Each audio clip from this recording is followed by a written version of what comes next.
நேயர்களே, இன்றைக்கு நாம் பேச போறது திராவிட முன்னேற்ற கழகத்தில் ஆலூர் ஷானவாஸ் சேர்கிறாரா அல்லது தனி கட்சி ஆரம்பிக்க போகிறாரா?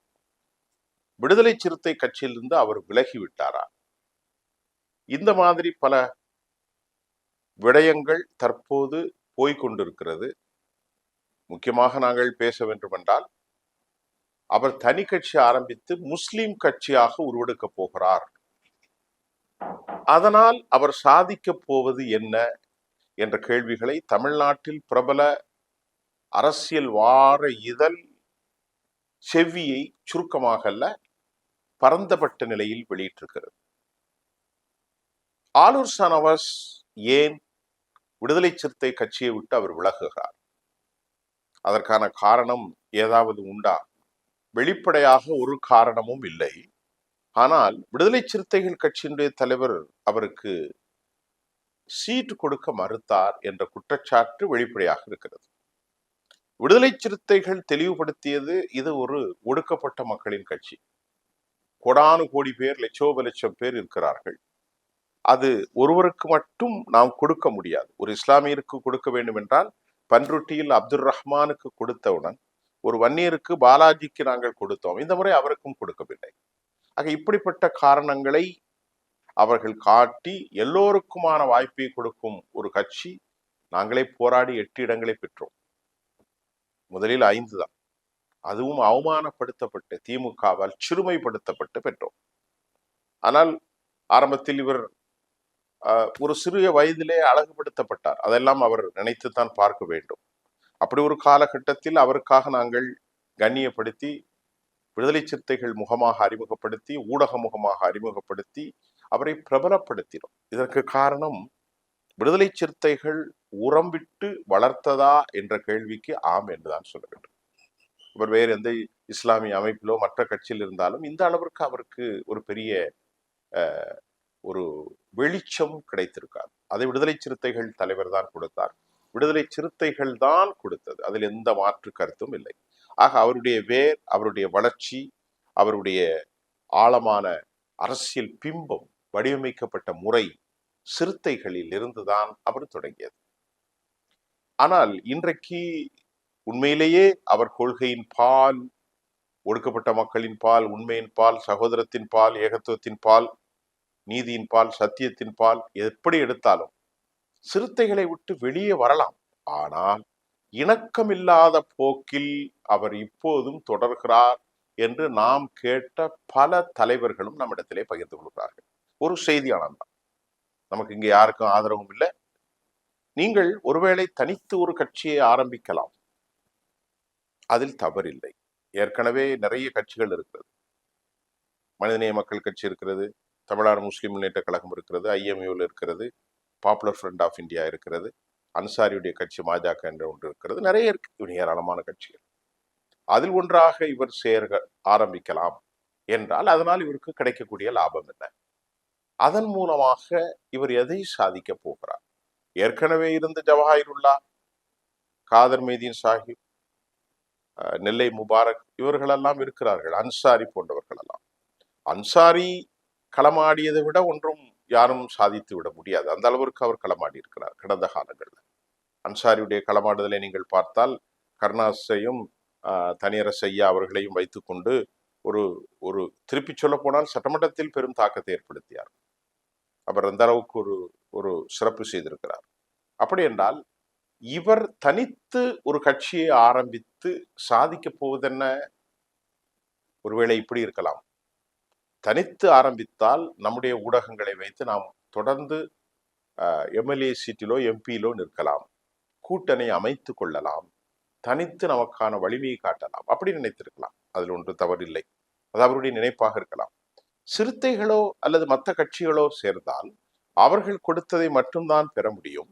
தான் ஒரு இஸ்லாமிய சமூகத்தின் அடையாளமாக காட்டிக்கொண்டு அதன் மூலமாக தொடர்ந்து MLA-வாகவோ MP-ஆகவோ பயணிக்கலாம் என்று அவர் எண்ணுவதற்கும் அதிக வாய்ப்புகள் இருக்கிறது. அப்படி ஆரம்பித்தார். நாங்கள் பேசுவது எல்லாம் யூகம்தான். தமிழ்நாட்டில் பிரபலமான அந்த நாளிதழ் கட்டுரையை மையப்படுத்தியே நான் இதை பேசுகிறேன், அவ்வளவுதான். அப்படி என்றால் அவருக்கு ஒரு பதவி தேவை இருக்கிறது, அதன் மூலமாக அதிகாரத்தை பெற்று சாதிக்கலாம் என்று அவர் எண்ணுவதற்கும் ஒரு விவகாரம் இருக்கிறது. இங்கே விடுதலை சிறுத்தைகள் வருத்தம் என்னவென்றால், இது இது குறித்து தோழர் தொல் திருமாவளவனோ மற்றவரோ வருத்தப்பட போவதில்லை. வருத்தம் இருக்கும். இருந்த போதிலும் முறையாக தன்னை வளர்த்து தன்னை ஆளாக்கி உலகத்திற்கு அறிமுகப்படுத்தியது சிறுத்தைகள் தான். இஸ்லாமிய அமைப்பாளர்கள் யாரும் இவர் அந்த கட்சியில் இல்லை. விடுதலை சிறுத்தைகளின் முகமாக இருந்த தோழர் மரியாதைக்குரிய ஆலூர் ஷானவாஸ் அவர்கள் கண்ணியத்தோடு விடுதலை சிறுத்தைகளுடைய தலைவர் தோழர் கண்ணியத்துக்குரிய திரு தொல் திருமாவளவன் அவர்களை அணுகி, தலைவரே, நான் விடைபெறுகிறேன். நீங்கள் எங்களுக்கு கொடுத்த உதவியும் எனக்கு கொடுத்த ஊடக முகமும் எனக்கு கொடுத்த சட்டமன்ற பதவியும் என்றும் என்றும் மறக்க முடியாது. என் வளர்ச்சிக்கு இவ்வளவு ஆதரவு நீங்கள் கொடுத்தீர்கள்.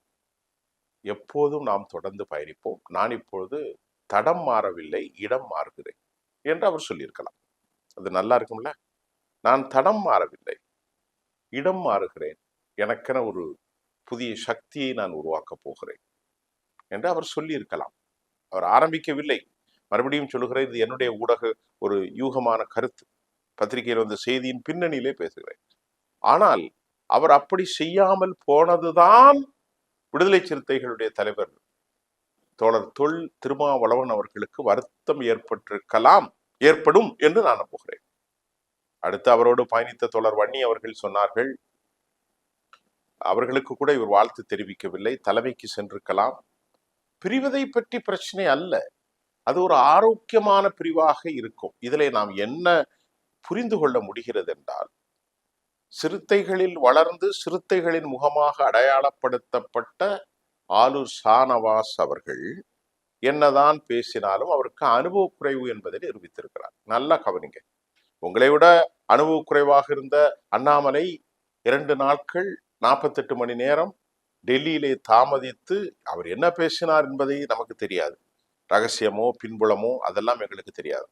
ஆனால் இருந்து அவர் மரியாதையாக சொல்லிவிட்டு நிதின் நபீனிடத்தில், அதாவது மற்றும் தலைவர்களிடத்தில், அமித்ஷாவிடத்தில் பேசிவிட்டு வந்தார். அதே மாடலை நீங்கள் தமிழ்நாட்டில் தான் அதுதானே இருக்கிறது. வெளிச்சம் என்ன இருட்டில் இல்லையே, வெளிச்சம் ஒரு எட்டிய குரலில் தான் இருக்கிறது. வந்து, தலைவரே, நான் செல்கிறேன், நான் அடுத்த பாதையை வகுக்க போகிறேன், காலம் நம்மை கைவிடாது, நாம் அனைவரும் இணைந்துதான் செயல்பட போகிறோம். அம்பேத்கருடைய குரலாக, பெரியாருடைய குரலாக, திராவிட தேசியத்தை முன்னெடுக்கும் குரலாக நான் செல்ல போகிறேன். எனக்கு ஒரு சில தேவைகள் உண்டு. ஆனால் உங்கள் கட்சியில் பல பேர் இருப்பதால் நான் அதிகாரத்தை பெற முடியவில்லை. ஆனால் நீங்கள் எனக்கு கொடுத்ததோ உயர்ந்த வாய்ப்பு. காடு உள்ள அளவும், கடல் உள்ள அளவும், நீர் உள்ள அளவும், நிலம் உள்ள அளவும் நான் மறக்க மாட்டேன். நீங்கள் எனக்கு அரசியல் குரு என்பதை சொல்லி கட்டி அணைத்து முத்தமிட்டு வந்தால் அது மிகச்சிறப்பாக இருந்திருக்கும். மிகச் சிறப்பாக. அவர் உடனே போக வேண்டாம் என்று சொல்ல போறதில்லை, உங்களை அர்ச்சனைகள் செய்ய போவதில்லை. நீங்கள் தனித்தே பயணிக்கலாம். சில விஷயங்களில் மாற்று கருத்துக்களை இருந்தால் தெரிவிக்கலாம். ஆக இந்த அனுபவ குறைவின் மூலமாக நீங்கள் உங்களை சிறுமைப்படுத்திக் கொண்டீர்கள். அது ஒரு தவறான போக்குத்தான். மற்றொரு கருத்தும், அவர் திராவிட முன்னேற்ற கழகத்தில் இணைய போகிறார் என்ற கருத்தும் இருக்கின்றது. ஆனால் அதற்கு சாத்தியம் இல்லை என்ற கருத்து வருகிறது. ஆகவே எல்லோரும் எழுதுவதை வைத்தெல்லாம் நாம் அதை யூகிக்க முடியாது. அதில் உண்மையும் இல்லை. ஆனால் இதுதான் தற்போது அவரை பற்றி பிரபல நாளிதழ்களில், பிரபல வார ஏடுகளில் எழுதப்பட்ட செய்தியின் கருத்து பின்புலமாக இருக்கிறது. அவர் மௌனமாக இருக்கிறார். தான் ஒரு தலைவனாக மாற வேண்டும், தானே முடிவுகள் எடுக்க வேண்டும், தானே கட்சிகளிடத்தில் தனது வலிமையான பேச்சை வைத்து பேரம் பேசி தொடர்ந்து டெல்லியிலோ மாநிலத்திலோ பயணிக்க வேண்டும் என்று அவர் விரும்புகிறார். அதற்காக அவர் தடம் புரளவில்லை, இடம் புரண்டுகிறார். ஆனால் சிலர் சொல்கிறார்கள் அவர் தடம் புரண்டிருக்கிறார் என்று. அதற்கு காரணம், அவர் இடம் மாறி இருப்பதை தடம் மாறாமல் இருந்திருக்க வேண்டும். காரணம், இடம் மாறலாம், ஆனால் அவரை வளர்த்த அந்த தாய் உள்ளம் கொண்ட அவர்தான் அடிக்கடி சொல்வார் எங்கள் தலைவர் என்று. அவரிடத்திலே ஒரு வார்த்தைகள் சொல்லி வெளிச்சத்திற்கு சென்று அவர் வந்திருக்கலாம். வெளிச்சத்திற்கு சென்று வந்திருந்தால் நல்லாக இருந்திருக்கும். அவர் ஏன் செல்லவில்லை என்பதெல்லாம் பல கேள்விகளுக்கு உட்பட்டது. மீண்டும் அடுத்த செய்தியிலே அவருடைய அரசியல் வாழ்வு குறித்து, பின்னணி குறித்து பேசுவோம். நன்றி.